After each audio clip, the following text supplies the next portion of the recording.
Corona के दरमियान भारत ने जिस प्रकार से अपने आप को संभाला और दुनिया को संभलने में मदद की, एक प्रकार से टर्निंग पॉइंट है। जिस भावनाओं को लेकर के, जिस संस्कार को लेकर के वेद से विवेकानंद तक हम पले बढ़े हैं, वो है सर्वे भवन्तु सुखिनः। ये सर्वे भवन्तु सुखिनः, सर्वे सन्तु निरामया, ये कोरोना कालखंड में भारत ने इसको करके दिखाया है। और भारत ने एक आत्मनिर्भर भारत के रूप में जिस प्रकार से एक के बाद एक ठोस कदम उठाए हैं और जन सामान्य ने उठाए हैं, लेकिन हम उन दिनों को याद करें कि जब दूसरा विश्व युद्ध समाप्त हुआ था, दो विश्व युद्ध ने दुनिया को झकझोर दिया था। मानव जात, मानव मूल्य संकट के घेरे में थे, निराशा छाई हुई थी। और सेकेंड वर्ल्ड वॉर के बाद पोस्ट वर्ल्ड वॉर एक दुनिया में एक नया ऑर्डर, न्यू वर्ल्ड ऑर्डर, उसने आकार लिया। शांति के मार्ग पर चलने के शपथ हुए। सैन्य नहीं, सहयोग, इस मंत्र को लेकर के दुनिया के अंदर विचार प्रबल होते गए। यूएन का निर्माण हुआ, इंस्टीट्यूशंस बनी, भांति भांति के मैकेनिज्म तैयार हुए ताकि विश्व को पोस्ट वर्ल्ड वॉर के बाद एक सुचारू ढंग से शांति की दिशा में ले जाया जाए।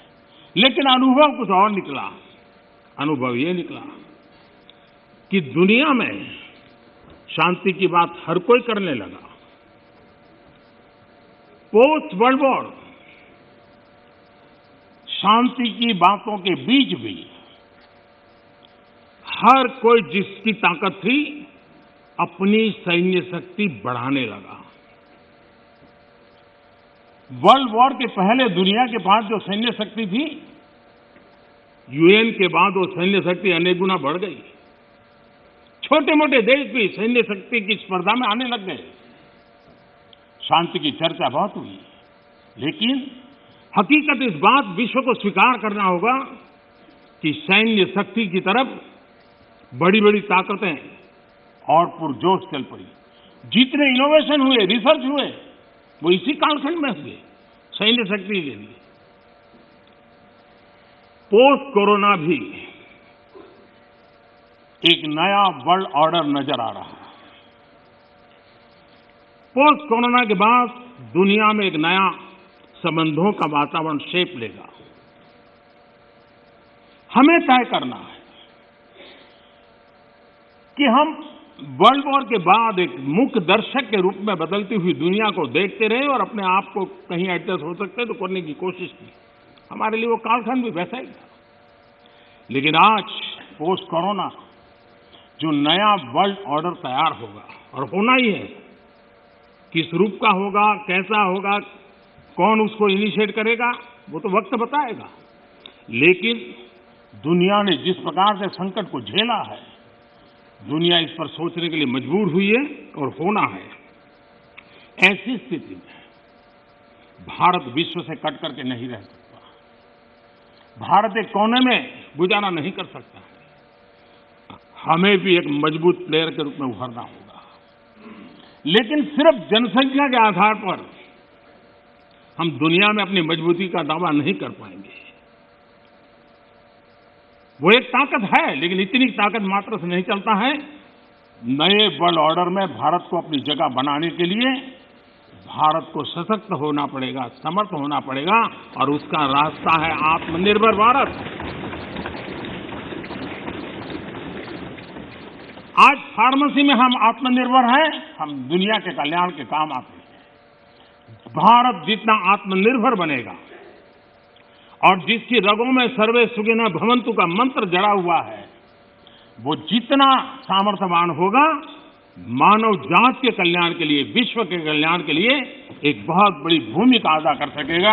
और इसलिए हमारे लिए आवश्यक है कि हम आत्मनिर्भर भारत इस विचार को बल दें और ये हम मान के चलें। ये किसी शासन व्यवस्था का विचार नहीं है, ये किसी राजनेता का विचार नहीं है। आज हिंदुस्तान के हर कोने में वोकल फॉर लोकल सुनाई दे रहा है और लोग हाथ लगाते देखते हैं लोकल। ये आत्मगौरव का भाव आत्मनिर्भर भारत के लिए बहुत काम आ रहा है। और मुझे विश्वास है कि हम सबकी सोच, हमारी नीतियां, हमारे निर्णय भारत को आत्मनिर्भर बनाने के लिए जो भी आवश्यक बदलाव हो, उस बदलाव की ओर होने चाहिए, ये मेरा मत है। इस चर्चा के अंदर करीब करीब सभी माननीय सदस्यों ने कोरोना की चर्चा की है। हमारे लिए संतोष का विषय है, गर्व का विषय है कि कोरोना के कारण कितनी बड़ी मुसीबत आएगी। ये जो दुनिया में अनुमान लगाए गए थे, बहुत बड़े बड़े एक्सपर्ट ने अनुमान लगाए थे, भारत में भी एक भय का वातावरण पैदा करने के लिए भरसक प्रयास भी हुए थे। और एक अननोन एनिमी था, तो विश्वास से कोई कुछ नहीं कह सकता था, विश्वास से कुछ कोई कर भी नहीं सकता था। एक ऐसे अननोन एनिमी के खिलाफ लड़ना था। और इतना बड़ा देश, इतना थिकली पॉपुलेटेड देश, इतनी कम व्यवस्थाओं वाला देश, दुनिया को शक होना बड़ा स्वाभाविक भी था, क्योंकि विश्व के बड़े बड़े देश कोरोना के सामने घुटने टेक चुके थे। तब भारत कैसे टिक पाएगा? और भारत एक बार हालत खराब हो गई तो विश्व को कोई नहीं बचा पाएगा, ये समीकरण भी लोग लगा रहे थे। ऐसे में ये 130 करोड़ देशवासियों की डिसिप्लिन, उनका समर्पण, इसने आज हमें बचा के रखा है।